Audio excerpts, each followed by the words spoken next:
16 games played, 14 won, 1 drawn, 1 loss, 37 goals scored, 10 conceded, and now top of both the UEFA Champions League table and the Premier League table. 16 games into his tenure as Liverpool manager, Arne Slot has conquered virtually all in front of him. And yet, we still have people questioning how legitimate this Liverpool team is. Well, on the basis of tonight, forget about the rest of the season, but on the basis of tonight, this team are scary. Extremely scary. Bayer Leverkusen went undefeated in all but one game last season, and that was, of course, the Europa League final against Atalanta. But look, this team is serious. What they did last year was no joke, and although they've been slightly more human this season, this is still one of the better coached teams in all of Europe. It's still a very organized unit, and it's still a team that on their day can compete with the best of them. We've seen that all season long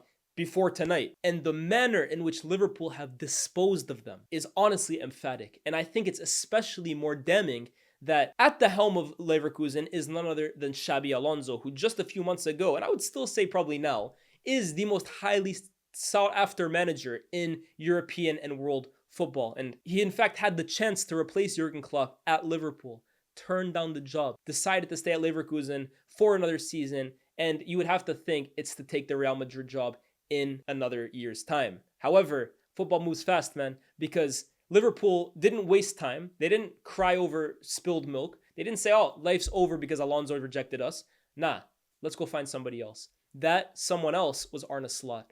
And my God, what a difference a manager can make. Look, Liverpool were brilliant last season. They were a very, very good team. Jurgen Klopp had them in the title race as long as he could. They won the Europa League. And obviously what he did before that is incredible. It's written in the history of this club. But man, Arne Slot has taken this team up another level from last year. I think it's undeniable at this point. Anybody pointing toward last year's failure to remain consistent over 38 games and eventually win that league title as reason for why Liverpool wouldn't be able to do it this year, I'm sorry. Take off the tinted glasses that are just focused on the previous manager and the previous regime and look at what Liverpool resemble under this new manager. Arne Slot has revolutionized this team. I always say, right, with a new manager, one of the biggest jobs that he has when he comes into a new club, yes, it's to get results. Yes, it's to introduce his playing style. Yes, it's to get the fans on job. I get all of that. But a big thing that he needs to do is improve players that are already at the club. And this is the thing with Liverpool. No matter what you thought about them last year, they have a very talented squad, one of the most talented squads in the league. And maybe in a few areas, they were just slightly underperforming. Arne Slot has come in and he has improved players. Let's name a few of them. I think Kostas Tsimikas is a player that he's improved. Now look, we are all very familiar with the fact that Robertson, his legs, I think, are going. I think in this newer era of football where, especially with Arne Slot, I don't think he wants his at least his left fullback to be as high-flying and direct and a million miles an hour as Robertson was at his peak. Maybe he wants a fullback as well too, a bit better in possession, a bit better on the ball. And let's be honest as well too, Robertson is getting older, right?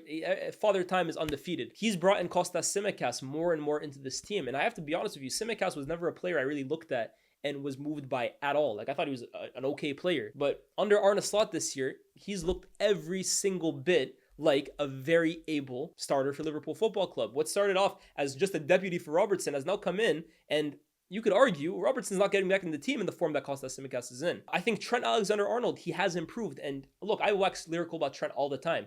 On the ball, I think he's one of the most gifted fullbacks I've ever seen. But he actually has taken his game up another level this year. I think defensively, he looks much more assured.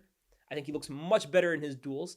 I think he leads several defensive statistics, at least in the Premier League. I think he's a better player than he was last year. Ryan Gravenberch, another one, is arguably the most improved player in all of England at the moment. You compare his performances from last year in his first campaign at Liverpool and the year before that at Bayern Munich to now, the player we're seeing anchoring the midfield, being the man, as I like to call it, in that Liverpool midfield. Yes, he's a talented player. Yes, we saw what he could do at Ajax, but come on, you got to give credit to Arne Slot. He has his fingerprints all over that transformation. Gravenberch looks incredible. Curtis Jones, I think, I've always said for me is one of the most underrated players in the Premier League, but yes, Szoboszlai started the season. Curtis Jones took his chance when he got it, and now he looks indispensable in that midfield. His energy, his work rate, his close control, his eye for goal, his interplay. I think Curtis Jones looks brilliant.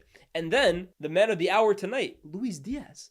This was a guy that Liverpool fans, not all of you guys, but a lot of Liverpool fans last season had kind of written him off. Not efficient enough in front of goal. His end product was poor. Yes, he works hard. Yes, he's exciting. But what good is that in the eyes of a lot of fans if every single time it kind of gets to the final third, you're not delivering? Look at him this season. Bro, come on. Outside of Salah, he's their most dangerous attacker in terms of end product. End product is now the biggest part of Luis Diaz's game. A hat-trick tonight, and you look at the finishes on some of them, man. The little dink over the top over the goalkeeper. Getting in the right places to finish off tap-ins, and you can say tap-ins, but that wasn't really something you were often seeing from Luis Diaz's game. Yes, he had an eye for the extraordinary, a long shot, a curler, an acrobatic finish, but the chances that are falling to him now, open goal tap-ins at the back post, they're not the easiest on the eye. They're not going to make many highlight tapes at the end of the season, but that's the sign of a striker who has an eye for goal, who has real hunger to contribute in terms of statistics, and a guy that at the end of the season, Diaz will almost definitely, because I'm pretty sure he's almost there anyways, less than halfway through the season, he's going to finish off with his best numbers ever at Liverpool Football Club. All of that to say, oh, and I'm sorry, let me not forget this guy, Cody Gakpo. Cody Gakpo, a player that when Klopp brought him in, I think he tried transforming him into like a back to goal number 9. It's because you see his stature, you see how big and physically dominant he kind of looks, and you think, yeah, this is an old school number 9. He struggled. That's not his game. And in fact, you saw Jamie Carragher last season thinking he plays in slow motion. However, kind of look at what he was doing at PSV. Look at how he contributes for the Netherlands. Arne Slot, obviously Dutch, obviously coached Feyenoord in the league the last few seasons, recognized how much of a threat this guy is coming off the left. His ball striking, his directness, his trickery, incredible, incredible. Gakpo, again, one of the most improved players in Europe. So think about what I'm saying now. Gravenberch, one of the most improved players in Europe. Luis Diaz, one of the most improved players in Europe. Cody Gakpo, one of the most improved players in Europe. A lot of that has to do with the new manager. And this is why I urge fans to genuinely take away their biasness and just be objective about the situation. I'm a Man United fan, for God's sake. This kills me to say, but this team's legit. This team's legit. And I'll tell you this right now. They won't mind going under the radar. They won't mind being, I don't know, undersold or kind of sneer that or kind of people looking at them and saying, nah, they're not legit. They'll love it. They'll relish it. Let them go under the radar. This team is a massive threat, not only in the Premier League, but in this competition. And then you add the Anfield factor to it. Anfield on European nights is amongst the best stadiums in all of Europe. There's a different aura about the ground on Tuesday and Wednesday nights. No team wants to draw Liverpool in the knockouts, no matter what form they're in. Because you go to that stadium and it comes alive. It's a 12th man on European nights. So genuinely, right? And then I'm talking about players who's improved. And then you add the likes of Van Dijk. You add the likes of Mohamed Salah, who today isn't his best day. I don't think he didn't score a goal today. And yet he's still kind of contributing offensively. He's still creating chances. That Trivela now is becoming a real mainstay, a real weapon in his arsenal that he can pull out at any moment he wants.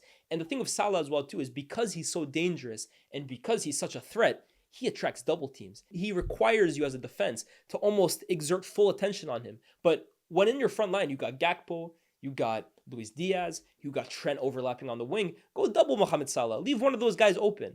At your own mercy, bro, at your own peril. This Liverpool team, man, I think they're the most versatile attacking team in the Premier League. I think they are extremely physically dominant in midfield in terms of when they really want to up the tempo and kind of squeeze you in, almost like a boa constrictor. They're very able to do that, cage you into your own half at times. They still have huge elements of Jurgen Klopp's Liverpool that, look, it's muscle memory. It's never going to leave them. And in fact, again, at Anfield, that's like, it represents Liverpool Football Club. How direct they can be, how crazy they can be on the transition, how fast they can play. That's stuff that's never going to leave them. But then you add the principles of Arne Slot's football, the control in defense, what's the word? Stable they look. Last year under Klopp, they were conceding first every single game. Yes, they might come back in it, but it was guaranteed that they were going to concede a big chance. The way City are conceding chances right now, that was Liverpool last season. Tonight, Arne Slot said it, right? Like, yeah, they had a lot of possession because they didn't play with a center forward, but they didn't do anything with it. We never felt like we were at risk. Up until the end when Kelleher makes a few big saves.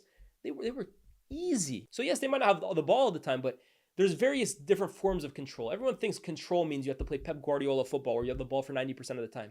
Being in control means being in control, like literally. You're in control of proceedings. So even if the other team has the ball, they have the ball almost because you want them to. Yeah, we're not worried. Yeah, have the ball all you want. As long as you're not threatening us, we're in control of the situation. And I think that's the biggest takeaway from this Arne Slot team. I genuinely, right, I can't believe people are watching this side and thinking to themselves they're not legit. It baffles me.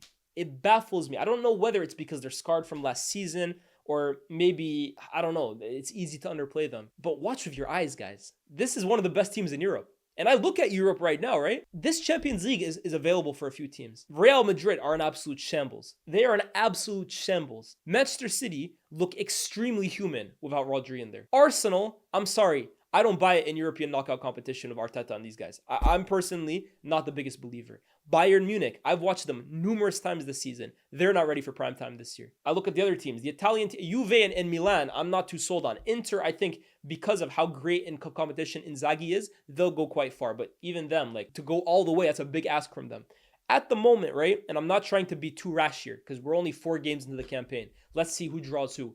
But at the moment, the 2 biggest threats for this competition, in my opinion, are Liverpool Football Club and FC Barcelona. And at the moment, they're arguably the 2 hottest teams on the planet. Both in different manners, right? They both approach the game very, very differently. But in my opinion, these are the 2 best teams in Europe right now. If the competition ended today, I'd expect these guys to be in a final. And I think that's crazy because you look at it, it's 2 teams with brand new managers. It's 2 teams last season that they weren't horrible per se. I think Liverpool were a little better than Barcelona last season, but no one would have predicted that a new manager later, both of these guys would be top of their respective leagues and looking amongst the best sides in Europe, looking as favorites in the Champions League. It's an incredible job that Hansi Flick has done at Barcelona, and it's an incredible job of Arne Slot's done at Liverpool. And think as well too, let's forget about Chiesa, right? Because we don't know when that guy's going to be available. People keep telling me in my comments on YouTube whenever I talk about Liverpool's wealth of attacking array. What about Chiesa? Chiesa's not available. Chiesa has shown me absolutely nothing at Liverpool yet for me to realistically take him as an option because he's not an option for Arne Slot to call on. So if we remove Chiesa from the equation right now, Arne Slot is 16 games in, 14 wins, 1 draw, 1 loss, 37 goals, and 10 conceded, top of both of his leagues with 0 signings. This is 1000% not his side. It's a side that he's basically adopted from the past manager, and he's improved on them.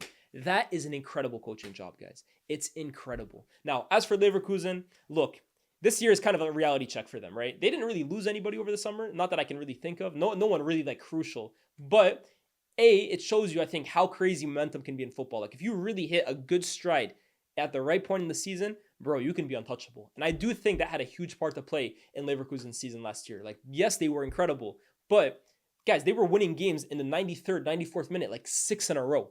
They went on this run of form and this run of momentum where they almost seemed inevitable. It was always going to kind of be a little hangover the following season. I still think they're in a good place, right? It's Leverkusen. They didn't make many huge signings. They didn't really lose anybody. They're going to lose Alonso in a year. They should just be happy with where they're at. They're going to make the Champions League probably again next year. They're going to qualify for the next round, but they've kind of come down to earth a little bit. However, this is a sucker punch from Liverpool because I've seen Leverkusen against Bayern. For me, they nullified Bayern for most of that game. I know Bayern had most of the possession, but they nullified Bayern's attack. Tonight, they had no such luck against Liverpool. Genuinely. I'm nervous. As a Man United fan, I'm extremely concerned because I look at the Premier League this season. I look at how all over the place City are. I look at Arsenal, who are potentially one big result this weekend against Chelsea from completely capitulating. This league is there for Liverpool to win if they want it. Honestly, if Liverpool are a serious team this year and they can continue this run under Slot, and I don't see any reason why they can't, this league is there to be won for Liverpool, man. Honestly, it's a massive opportunity. And what will that say about a lot of the managers in the Premier League? Specifically, and I don't mean to make this about Arsenal because it's a Liverpool thing, but what will it say to Mikel Arteta, for example, if Arne Slot in his first season in charge at Liverpool manages to win the Premier League? That's not a good look. That's not a good look. But also, like I said, it speaks volumes to the incredible job that Arne Slot is doing. Stop doubting these guys, man. Doubt them at your own peril. I'm serious. This team, they're a major threat for every single competition that they're in. I'm nervous.